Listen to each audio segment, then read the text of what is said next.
The Holocene has ended. What we do now and in the next few years will profoundly affect the next few thousand years. The only conditions modern humans have ever known so far are changing, and changing fast. Nothing stays the same on this planet. Everything changes. The Earth is going into one of these jumps, and you don't know what is going to be on the other side of those jumps. The Earth is always jumping.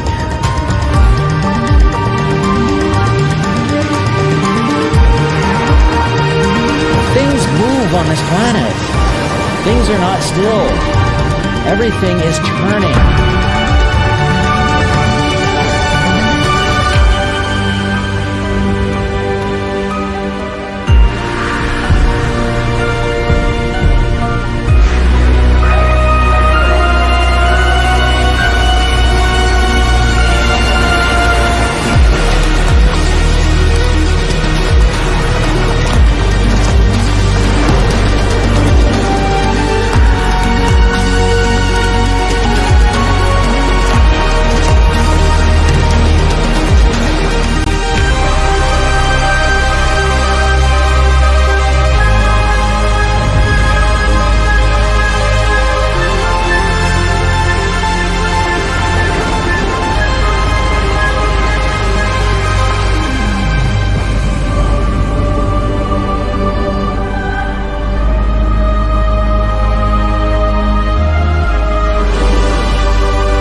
As it begins to run out of fuel, the sun won't simply fade away to nothing.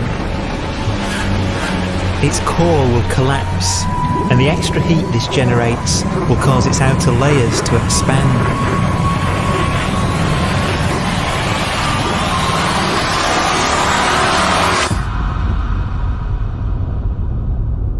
The sun is now dead. Its remains slowly cooling in the freezing temperatures of deep space.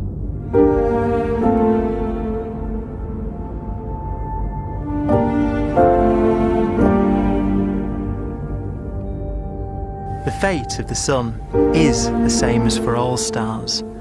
One day they must all eventually die, and the cosmos will be plunged into eternal night. All stars eventually will run out of fuel. The temperature of the universe drops. The stars, one by one, in the night sky, will turn off. And there'll be no more new stars created. And so that the universe will end not with a bang, but with a whimper. And not in fire, but in ice.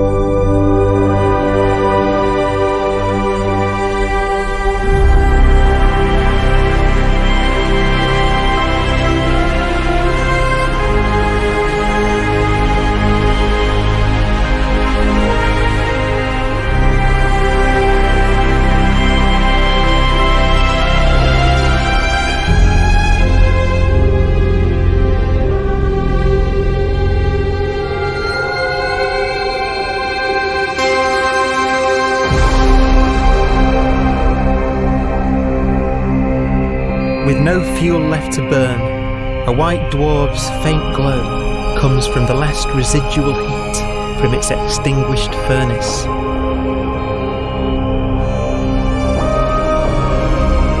Looking at it from where the Earth is now, it would only generate the same amount of light as the full moon on a clear night.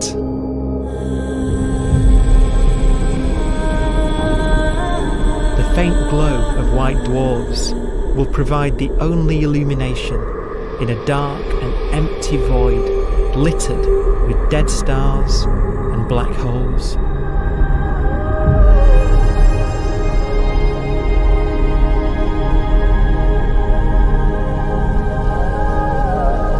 In some ways, it's kind of a ghost universe. It's the corpses, the zombie stars, that will take us into the future.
A black dwarf will be the final fate of those last stars, white dwarfs that have become so cold that they barely emit any more heat or light. Black dwarfs are dark, dense, decaying balls of degenerate matter, little more than the ashes of stars. Their constituent atoms are so severely crushed that black dwarfs are 1,000,000 times denser than our Sun.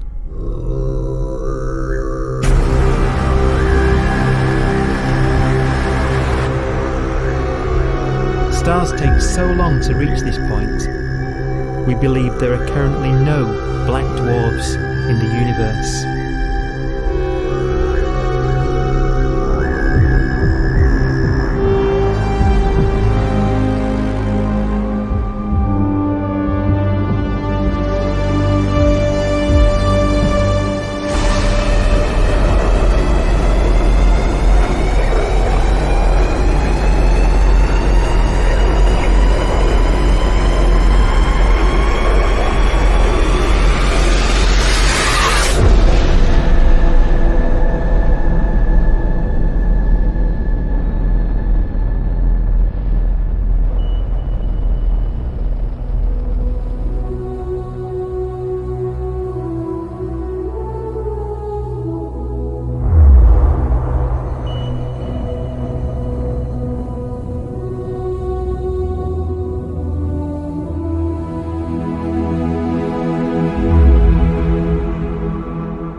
We have a pace of life that's based on really the energy available to us now.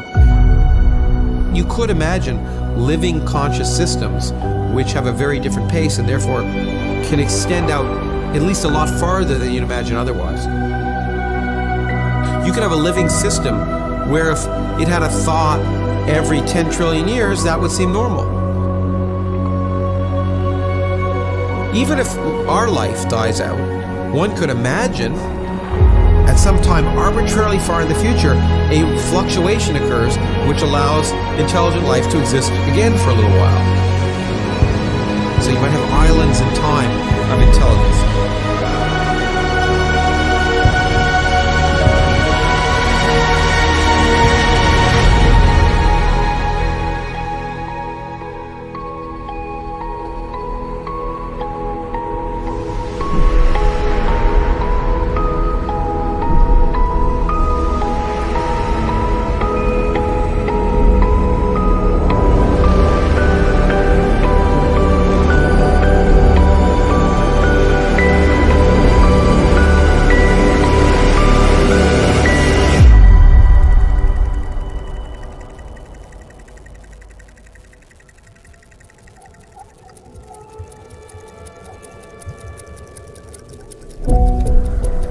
proton, one of the fundamental building blocks of atomic matter, what makes us up, can just spontaneously fall apart.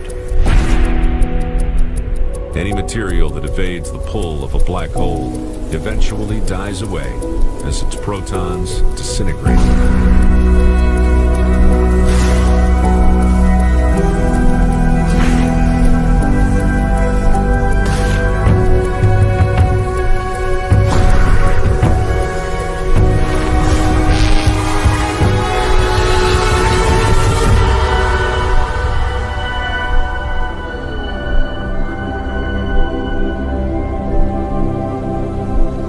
The matter inside black dwarfs, the last matter in the universe, will eventually evaporate away and be carried off into the void as radiation, leaving absolutely nothing behind.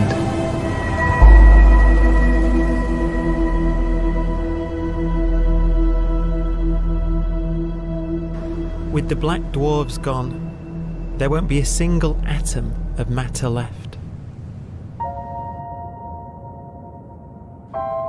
All that will remain of our once rich cosmos will be particles of light and black holes.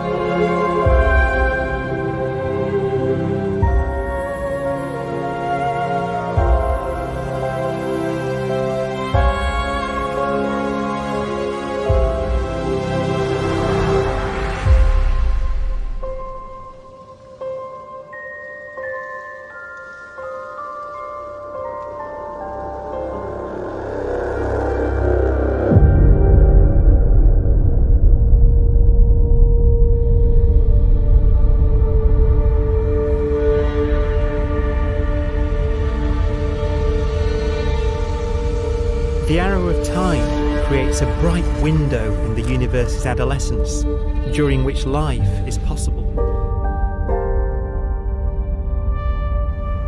But it's a window that doesn't stay open for long. As a fraction of the lifespan of the universe, as measured from its beginning to the evaporation of the last black hole, life, as we know it, is only possible for 1,000th of a billion billionth billionth of a percent.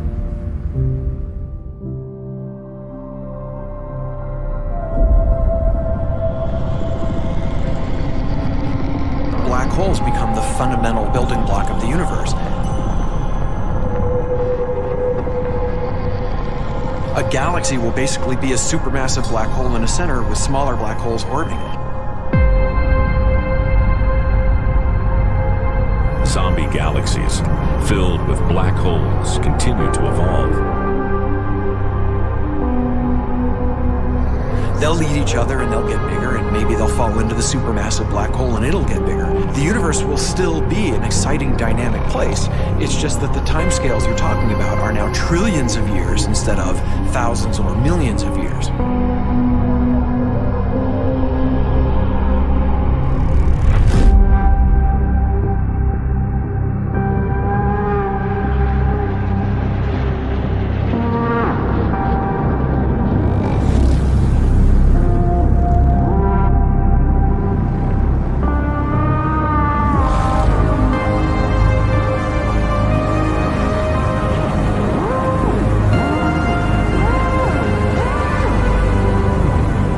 Black holes can bang on space-time like mallets on a drum.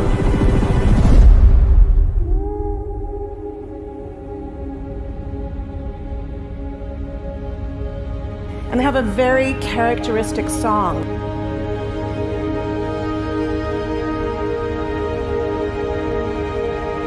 Imagine two black holes that have lived a long life together. At the end of their lives, they're going around each other, crossing thousands of kilometers in a fraction of a second. As they do so, they leave behind in their wake a ringing of space, an actual wave on space-time.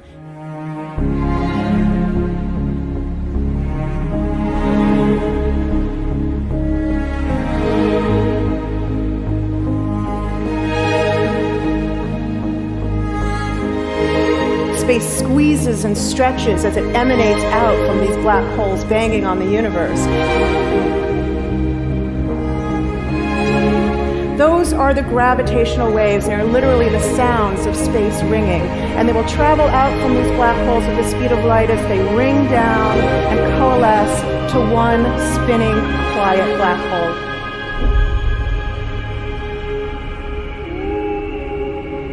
If you were standing near enough, your ear would resonate with the squeezing and stretching of space. You would literally hear the sound.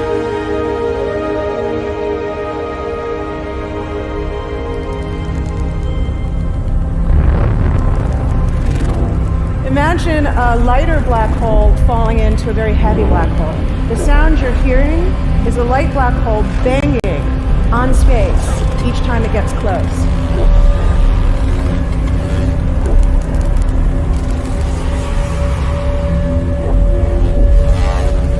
As it falls in, it gets faster and it gets louder.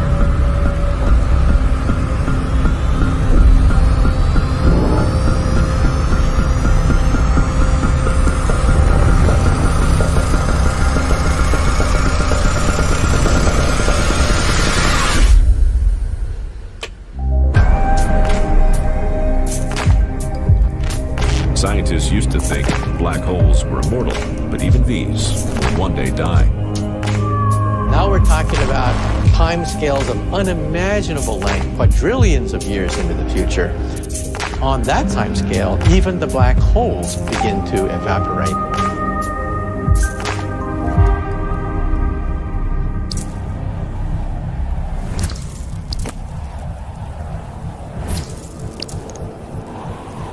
According to quantum mechanics, space is filled with virtual particles, antiparticles, that are constantly materializing in pairs, separating, coming together again, and annihilating each other.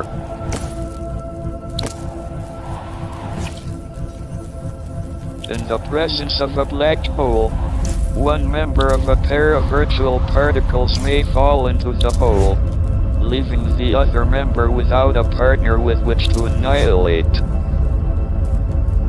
The forsaken particle appears to be radiation emitted by the black hole.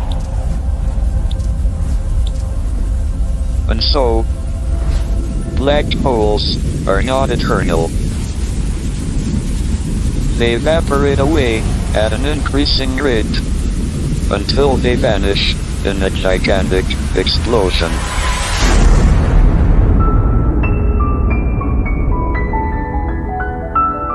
Quantum mechanics has allowed particles and radiation to escape from the ultimate prison, a black hole.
Philosophers and poets have asked the question, will the world end in fire or ice? We can now give an answer. The latest evidence shows that the universe is not slowing down, but it's speeding up out of control. And the universe, we think, will die in ice. Trillions upon trillions of years from now. Empty space itself has energy. In every little cubic centimeter of space, whether or not there's stuff, whether or not there's particles, matter, radiation, or whatever, there is still energy even in the space itself. And this energy, according to Einstein, exerts a push on the universe. What is the weird stuff that's accelerating the universe? We call it dark energy. And this stuff is the dominant stuff of the universe. Almost 3/4 of the matter-energy content of the universe is this dark energy. And we don't know what it is. Dark energy, unlike matter or radiation, does not dilute away as the universe expands. This has crucial implications for what the universe is going to do in the future. So what will be the future of the universe? Well, if the dark energy remains dominant and repulsive, the universe will expand forever.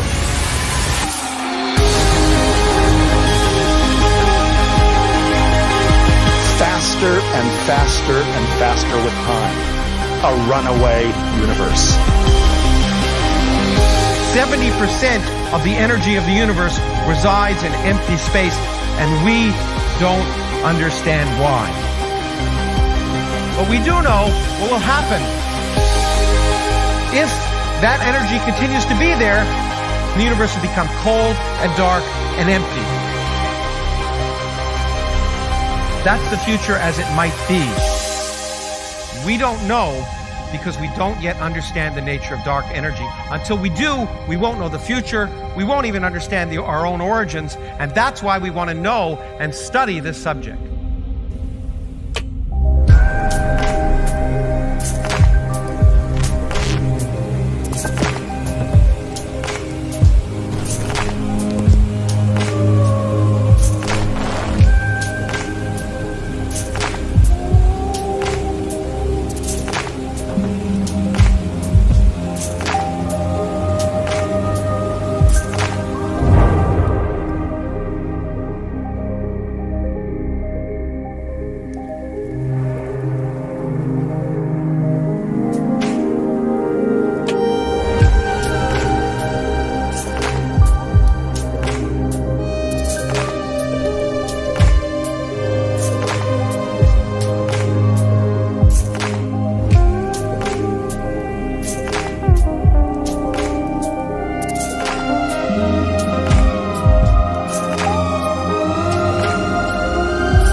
forecast does seem to be for an ever colder, ever emptier universe.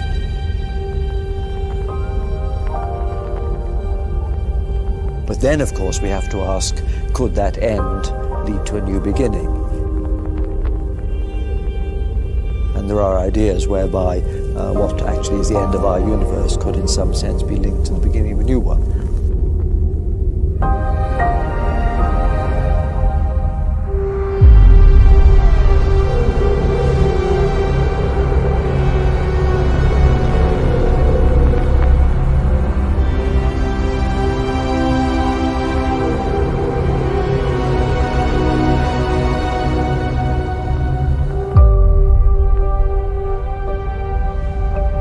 We've worked out the mathematics, the equations. They seem to say that if you have an atom smasher that can concentrate tremendous amounts of energy at a single point, you can perhaps open up a gateway, a baby universe.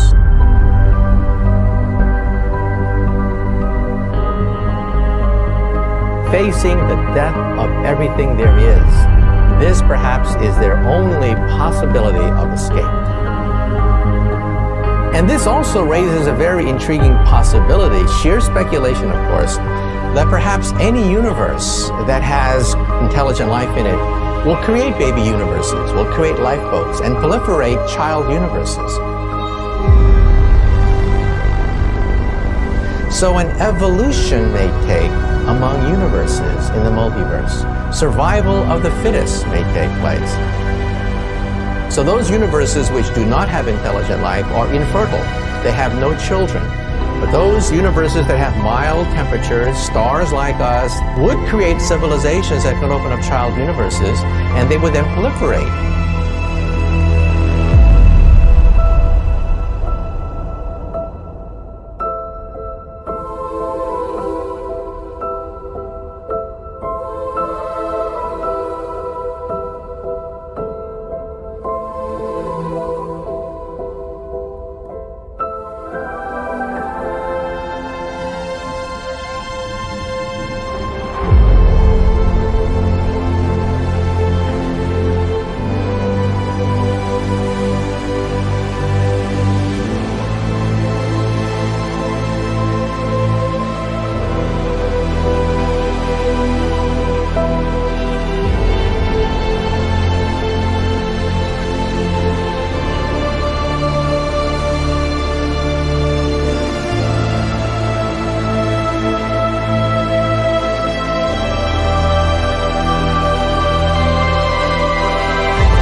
After an unimaginable length of time, even the black holes will have evaporated and the universe will be nothing but a sea of photons gradually tending towards the same temperature as the expansion of the universe cools them towards absolute zero.